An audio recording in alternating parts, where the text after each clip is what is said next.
لوگ جب شادی کی عمر ہو جاتی ہے اور والدین توجہ نہیں دے رہے ہوتے، یا کوئی رشتہ نہیں آ رہا ہوتا، یا پسند کا رشتہ نہیں آ رہا، تو ہوتا کیا ہے، نتائج کیا نکلتے ہیں؟ نبی صلی اللہ علیہ وسلم نے اس کا حل کیا بتایا؟ جس کی شادی نہ ہو اور اس کی خواہش نفس بڑی ہوئی ہو اور وہ حرام کی طرف مائل ہونے سے بھی ڈرتا ہو، کیونکہ بعض لوگ پھر کہتے ہیں کہ ٹھیک ہے، اگر شادی نہیں ہوئی تو ہم نہیں انسان، ہماری نہیں خواہشات، ہمیں بھی حق ہے، اور اگر حلال طریقے سے نہیں تو ٹھیک ہے، ہم حرام راستے سے اپنی خواہشات پوری کر لیتے ہیں۔ ایسے لوگوں کو کیا حل بتایا گیا؟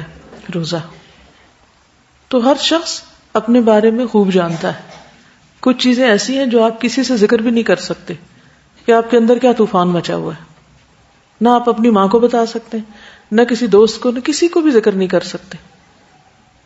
ایک نیچرل چیز ہے نا، اللہ نے اندر رکھ دی ہے تو وہ سر اٹھائے گی۔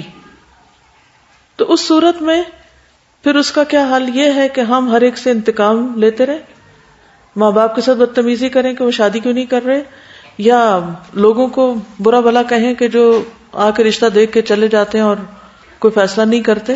کس کو بلیم کریں؟ ہر چیز کا ایک وقت ہے، کوئی اور وجہ بھی ہو سکتی ہے۔